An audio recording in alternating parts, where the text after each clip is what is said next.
หมายสูงพี่น้องผู้ปันแห้งสื่อข่าวแซนมีเดียขอดังเสียงนี่ค่ะเนาะเมื่อในกองแมนงานในวันที่18เดือนธันวาคม2026นี่ค่ะบุญดันได้รายการข่าวตอนในเดียวดังข่าวเงาเกี่ยวกับวิลองซึ่งมันรัดว่าย้อนเปิดเขปันข่าวและตีไรห้องหงยะในสิเวียงเมืองใหญ่ในค่ะอ๋อเดียวดังข่าวเงาในเซียวก็มาผักตอนปันพี่น้องเขากว่าในค่ะเนาะเกี่ยวกับในเมื่อในวันที่9เดือนธันวาคม2026ซึกมาแนวเครื่องบินมาปล่อยหมากแตกตีแลนแคนซีปอและเมืองใหญ่สิแลติงยับไรห้องหงยะอย่าลง3ปีไว้สินั้น5วันในวันที่14เดือนธันวาคม2026ซึกมันขึ้นกว่าเฮ็ดปางสับแจงข่าวตีเวงปังอุหลงเดิงตาเลห่อบ้าตัวแดนลุ่มห้องตานอกเมืองและผู้สื่อข่าวในเมืองนอกเมืองเขาห่มซ้อมในค่ะซึ่งมันยึดเมืองเอาเครื่องบินซึกเสร็จแล้วจู่เอาภูมิปุนพรตีลุ่มพองต่างตัวแดนจุ่มยามเมากำจัดซึ่งดงฟ้าผู้สื่อข่าวนอกเมืองในเมืองละลายเมืองกอดด้วยถึงตีพงหงยาอันยึดซิมไรซึ่งนั้นในค่ะพงหงยาซึ่งได้ซึ่งมันปืนภาวะมีนาลิน SPP กุมกำฝ่ายในเสตะรองในอยู่ดี SPP ก็ออกฤทธิ์ปืนเผาในวันอันตีไหลนั้นกำซื้อว่า SPP อำไรเกี่ยวของจอมลองกันหงยาเฮ็ดยาซึ่งนั้นแหละลิเตจอบหาเงาเงินมันลีเสเดียวเรื่องปันตัวตามกว่าวานอายุจอมหันจอมินทุนผู้คานปากตุ้มซึกมันยึดเมืองหลักไว้ดาวสื่อข่าวว่าอันมายึดไลตีห้องหงยาในเป็นย้อนเขจอยสืบข่าวปันวันในค่ะกวยกาเฮ็ดเส้นหือเสร็จแล้วจะไล่ตั้งอันหลังเสส่งข่าวปันตีซุ่มซึกมันและเอาแห้งซึกตับหลังเสข่าวกว่า20เอาพงหงยาปอกกำในใดก็มันใจอำนาจมาไว้โหย่อยมันแตกๆแรงๆในค่ะในเจปืนเผาซึกมานั้นได้ก็เตรียมออกปืนเผาไว้ว่าซึกมันใจแห้งซึกคอมมานโด3ตับแพ้ซึกหัน3ตับก่อนเสร็จได้เขายึดไหลห้องหงยาอย่าลงห้องหอแฮนยาเมากำกูเซนตาสงขายในลอกกัดซื้อในตั้งหมด3ห้องที่ไหลมอหงยาหมอเก็ตเส้นดีมันหลายเส้นนะคะตาหงยาเครื่องอินเทอร์เน็ตสตาร์ลิงโดดกาตาต่อส่งซื้อในเกวียมกาที่ไหลปายาไอ27ตันแน่เนาะเครื่องเคมีเคอร์ตั้งนำตั้งหลายอันจะเฮ็ดออกระยะมา8ปาก10ล้านเม็ดนะครับอันมีกาคันทั้งหมด 160,000 ล้านเปีย1เฮง6ปาก20บิลลิยนวันนี้ค่ะกวนอันปักตาการเมืองขลัดว่าที่ระยะเมากำกาคันใหญ่นำฐานใน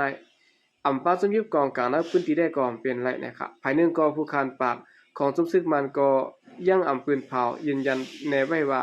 เจ้าของห้องหงยาเมากำนั้นเป็นผาซุ่มหลายในเตเสกล้วยปากลาดว่าเจ้าเงินซาและตั้งสมยุบกองกลางในพื้นที่คมกันเฮ็ดสร้างไว้ว่าในเขาฉะนั้นแลเจ้าของห้องยาตีคงเฮ็ดออกยาเมากำไลกูแซนได้เปลี่ยนห้างหมู่ซุ่มหลักแต่เป็นของเผอในนั้นได้ก็หันออกถึงในวันที่17เดือนธันวาคม2026ก็ไปยืนยันไล่เปลี่ยนทางการและไปที่ไล่กวนเจือนเกี่ยวข้องนั้นในเขากี่ลองในสื่อข่าวกูซุ่มคัดจากกับสืบจูภูมิปุนพรในปฏิบัติซึ่งใต้ SPP ก็อำไล่นะครับเนาะอันนี้ก็เป็นข่าวงาวในคณะทางฝ่ายศึกมันแน่ออกมาลัดว่าย้อนเบิกข่าวเมืองเขบันข่าวและจังตีเงียบไรห้องหงยาเมากำนะครับเพราะว่าเขบันข่าวเพราะในซึ่งแปลปองว่าตั้งฝ่ายเมืองเขฮู้เยาะนะเนาะว่าเผอเกี่ยวของจอมจุ่มแล้วเกี่ยวของจอมห่มหงยาซื้อไหนนะครับสืบสินให้เฮาข่าวขึ้นมาถ่อมด้วยข่าวเงาเกี่ยวกับไว้ลองกุนเมืองมัดนะครับเสื้อเหตุการณ์อยู่ที่เวียงเมสอดหมอกเศร้าก็ไปญาติยอบนะครับเจ้าหน้าที่ภายห้องการกดทัดเข้าออกเมืองในเวียงเมสอดเจื้อนตรงหนึ่งอยู่ในเวียงอันติดซับอยู่ที่แหลนดินเมืองมัดเมืองไทยนั้นออกตียับแข่งกันเมืองมันเจื้อนเหตุการณ์ผิดหมายมีอยู่ในเมืองไทยตั้งแต่ในวันที่15ต่อถึงในวันที่16เดือนกันยายนในวันนี้ครับแห่งการเมืองมันเจื้อนยากกดทัดนั่นนะครับเป็นกวนเจื้อนเหตุการณ์แม่นจำปักเปิงเมืองไทยเมื่อหนังเหตุการณ์ในข้านแก๊สคนโหข้านตั้งขายข้านขายน้ำเน่งเจียมแลกวนเจื้อนได้หาขายตั้งขายจอมต่างซื่อนั่นนะครับโคเป่าก็มาตีโคมเหตุการณ์จอมกวนเมืองมัน JA CPA ตัดไว้ด้านสื่อข่าวไว้ว่าย่ำอยู่ในห้านขายด้านกินเมืองมันนเวียงเมสอดกำบานนำในอึดไว้หมดเดียวค่ะนเวียงก็แห้งเหี่ยวไว้มีก้นกว่าไปน้ำเมื่อเหลียวเจ้ากาด้านขายซื้อเอาล่อให้แลหาขายจอมข้างตั้งซะนั้นก็จอมกดทัดตียับก้นเสื่อมีบัดบ่เป็นตั้งกันนั้นก็เข้าทัดแข้งหน้าว่าในเขา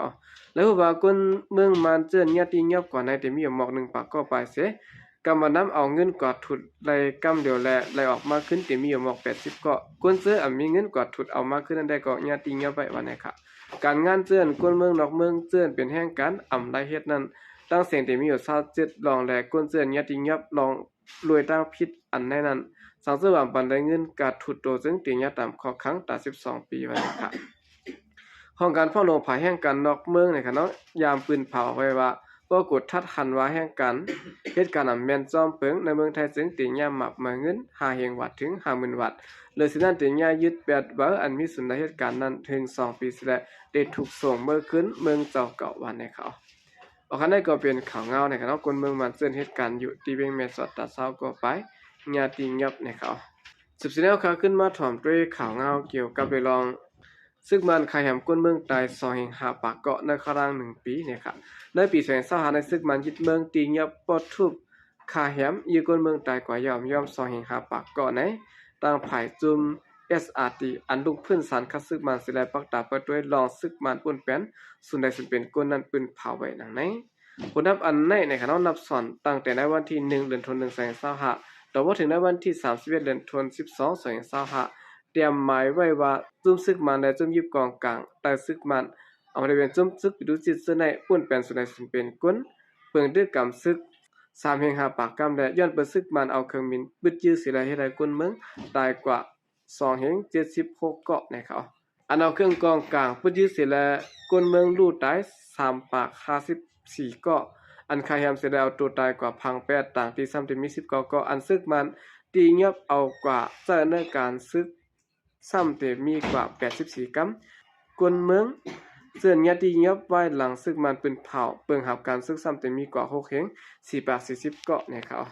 กลเมืองปืนตีเสื่อนญาติซึกมันตีเงียบขยามตายในอีดีจุ่มจอยแถมกลตุกขอการเมือง APP เกาะปืนเผาไว้ว่าในเขาดังซึกมันยึดอาณาจึงเมืองมา5 ปีในกลตรง1ลองสนเพ่งเป้งและการติโมคราซีญาติซึกมันขยามตายกว่ายอม7เฮง6 ปาก85เกาะเนี่ยเนาะคันนี้ก็เป็นข่าวเงาเนี่ยค่ะเนาะเกี่ยวกับไปลองซึ่งมันขยามก้นเมืองตาย5 ปากเกาะในข่าวตั้ง1 ปีในเกว้นเนี่ยค่ะสืบสิแนวข่าวขึ้นมาถ่อมด้วยข่าวเงาเกี่ยวกับไปลองโดดกาดต่างก้นออกข่าวร่างปิ่นโตโคยในสิเวียงนำจังนะครับ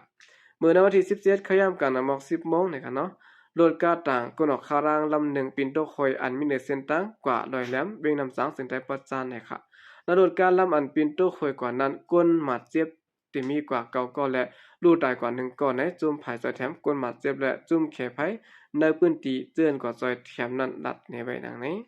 เลยหัวรถการลำนั้นเนาะปิ่นโตกว่านาหวยที่นาแก่หมายลัก